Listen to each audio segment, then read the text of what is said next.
Hello, my name is Giles here, and right now we're about to go over a physics two-dimensional problem. As you can already tell, this physics problem is going to occur with the cat that starts off from the table, jumps at an angle, and lands on the floor. Maybe I can give you a better illustration of what we're going over if I can actually bring up one of the study materials close to you. Dun dun dun! Physics problem. So this is going to be about a cat that's jumping from the table and lands on the floor. And basically what they want us to do, they want us to calculate the max height that the cat could possibly get to, the time it took, and the distance. So with that being said, let me go ahead and show you how I would begin to solve this problem. So with the question being a cat jumps off a table at 85 centimeters at 5 meters its initial second at an angle, usually you're going to have three questions that come along with this problem. Some of the three questions will be maximum height, time, and distance. So right now, what I'm going to do, I'm going to put max height. Now, in order to solve or to begin, we're going to have some physics formula here. So one physics formula that we should be going over is x equals x initial plus vt, v equals v initial plus at, b squared equals v initial squared plus 2a delta x. And I'm going to put one more as the displacement, VO2 plus yo. So right now we have about 4 equations right here. So in order to calculate what I would like to see the maximum height, let's go ahead and utilize this problem right here, which is going to be the formula, physics. So from here we go v squared equals v initial squared plus 2a delta x. Now notice how I grabbed the physics formula and put it exactly the way it was. So with this, you want to go ahead and deduct the v initial squared to get on the other side. You now get v initial squared minus v squared. And then you're going to have 2a delta x. Go ahead and bring 2a over. And once you rearrange this, you should be left with a delta y equals v squared minus v initial squared 2a. Now, I'm really glad the way this worked out. As you can tell, the formula that we need for the max height is here, and it's next to our other physics formula. So we're going to have 5 right now. From here, let's go ahead and plug in the necessary components. As far as delta y is concerned, we're going to go ahead and do v squared sin data squared minus v initial squared sin data squared. As you guys recall in class, the reason why the v squared and sin gets squared is because of the v initial squared. So meaning that sin has to get squared, and the reason why we're using sin is because of the height of that angle. Now, from there, just go ahead and plug in the information that you know. 5 squared sin 53 squared minus 5 squared sin 53 squared all over 2a. Now with sin 53, it gets treated as parentheses, meaning that it needs to get completed first.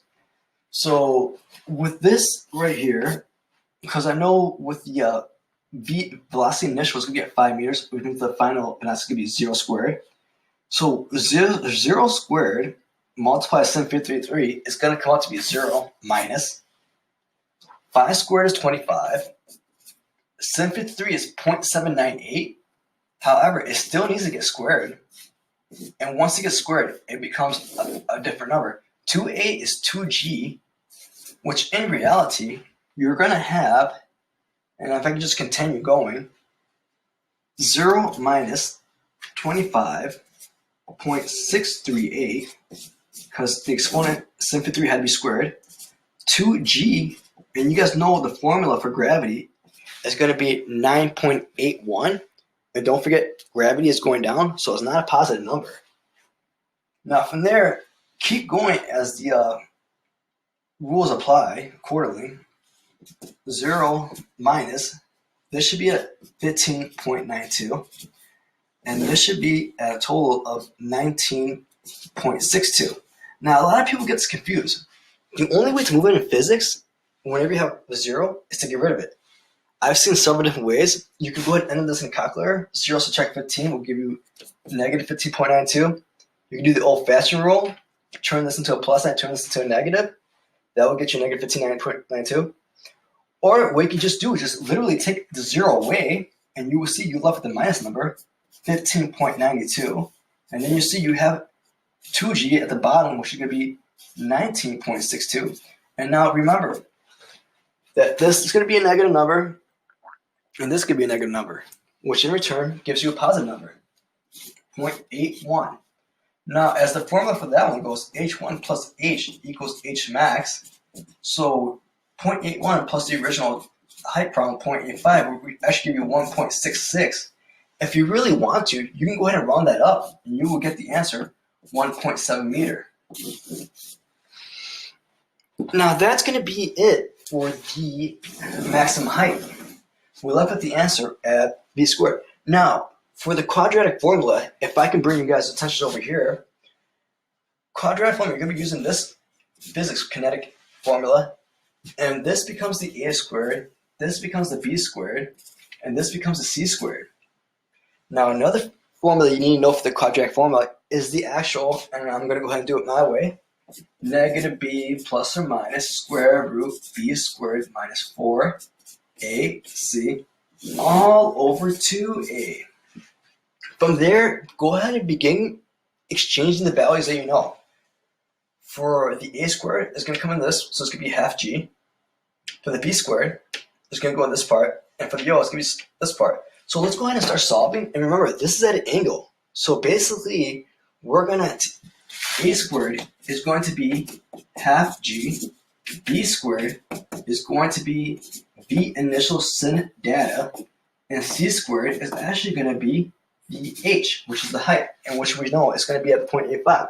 So if I were to go ahead and solve this, what I'm going to do is start plugging in the information I know. Negative v initial sin data plus or minus sin data plus or minus square root v initial squared sin data squared minus 4 the g and the h all over 2a. Now from there, we can go ahead and begin v and start putting in the actual values of the number. So the first one's going to be negative 5 sin 53 plus or minus all the way down 5 squared sin 53 squared minus 4, and you got the half g, which could be at a negative 0.49, and you got the h, which is going to be 0.85. Now from there, all you have to do is just begin and continue solving. Sin 53 becomes 0.798. 0.78 times 5 becomes 3.99. Let's go ahead and round that up to negative 4.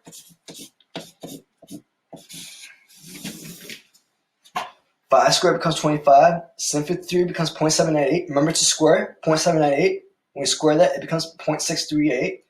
0.638 times 25 becomes 15.92. Negative 4.9 times 4 becomes negative 19.62 times 0.85 becomes negative 16.68. Negative 15.92 subtract negative 16.68 gives you a square root of 32.68.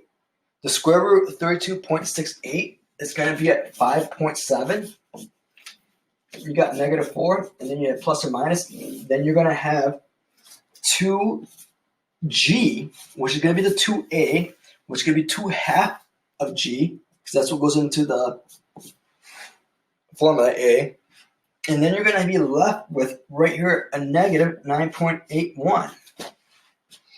Now, from there, if you were to go ahead and do negative 4 plus 5.7, you get 1.7 divided by negative 9.8, which gives you negative 0.018. From here, negative 4 subtract negative 5.5. 0.7 gets you negative 9.7. Negative 9.7 divided by negative 9.81 gives you the positive seconds of 99. Now, a little bit of a secret. We're always going to use the positive number here. So this can be the number for seconds. The negative 18 doesn't really go to waste. All it is just for this part right here, which is calculates this back part. Now, from there, all we're going to have to do is just gather the exact precise distance. So one question is going to will be, what is the max distance? To get the max, and I'm going to put d, distance, we're going to be using this formula.